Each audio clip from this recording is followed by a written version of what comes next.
নমস্কাৰ বন্ধুসকল, আজি এটা নতুন ভিডিঅ'ত আপোনালোক সকলোকে স্বাগতম জনাইছোঁ। এয়া খানা বনাবলৈ যাবলৈ লৈছোঁ আৰু মানে এতিয়া 7টামান বাজিছে। 7টা নহয়, 7টা চাৰে 7টামান হৈছে আৰু তাৰপৰা এয়া খানা বনাবলৈ যাবলৈ লৈছোঁ। ভাত খাবলৈ কাৰো মনেই নাই, তথাপিও বনাবলৈ যাবলৈ লৈছোঁ। ঠাণ্ডা দিনত কি হয় জানো মানুহবিলাকৰ পেটবিলাক, কোনোবাই ক'ব খাম, কোনোবাই ক'ব কেইটামানহে খাম। আপোনালোকৰ বাৰু তেনেকুৱা হয়নে ঘৰবিলাকত? আমাৰ চবৰে এনেকুৱা হৈ আছে এতিয়া কণ্ডিশ্যনবিলাক পেটৰ। এওঁ খাবলৈ মন যোৱা নাই, শুই আছে।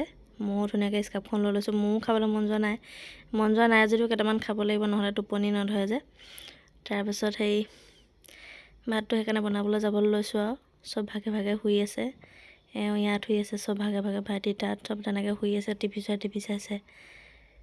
মই ভাতটো পাতিবলৈ যাবলৈ লৈছোঁ আৰু ভাতটো আমাৰ দেৰিকৈ খোৱা হয় যে, সেইকাৰণে সদায় দেৰিকৈ বনোৱা হয়। আজি অকণমান সোনকালে বনাবলৈ যাবলৈ লৈছোঁ। তাৰপৰা বনাবলৈ যাব লৈছোঁ যদিও দেৰিকৈ খোৱাই হয়গৈ, কিন্তু এনেই নামত সোনকাল হয় আৰু কথা একেটাই হয়গৈ। তেওঁ ঠাণ্ডা দিনত যিমান পাৰি মানুহে ভাতটো সোনকালে খাব লাগে, গৰমে গৰমে খাব লাগে। আপোনালোকেও গৰমে গৰমে খাব।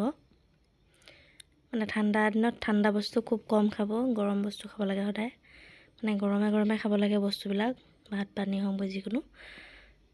নহ'লে গেছৰ সমস্যাটো বেছিকৈ হয় ন, সেইটো খাতিকে মানে অকণমান চাই চিতি চলিব লাগে। আমাৰ এওঁলোকো ঠাণ্ডা বতাহ সোমাইছে নেকি জানো, গেছ নিচিনা হৈ আছে পেটবিলাক। ভাত চাত খাব মন কৰা নাই কোনো। ভাত বনামগৈ দে, ভাত বনোৱা নেদেখাওঁ দেই। তাৰপিছত এয়া আমাৰ এওঁ শিঙি মাছ ধৰিছিলে দিনত, সেইদিনা আনিছিলে। দিনত ধৰা নহয় বাৰু, কিনি আনিছিলে। বাচিবলৈ ইমান দিগদাৰ, গম পায়নে? শিঙি মাছকেইজনী ধৰিবলৈ বৰ শান্তি। শিঙি মাছে মানুহৰ জ্বৰ উঠাই দিয়ে। ভয়ে ভয়ে ধৰিছে, মই নধৰিব কৈছোঁ। তেওঁ নাই, টিপা মাৰি ধৰিছে, ধৰিহে আহিছে। মাৰি পেলা ফুটে ন, ফুটিলে জ্বৰ উঠি যায় মানুহৰ, কিন্তু তাইক ধৰিব নোৱাৰে, বৰ চেঙা হয়। মাৰি খাই পেলা, কটাৰীখনে তুলিব লাগিব। মোৰ বাবাই সেনেকুৱা হোৱাৰ পৰা একদম ভয় লগা হ'লে বস্তু।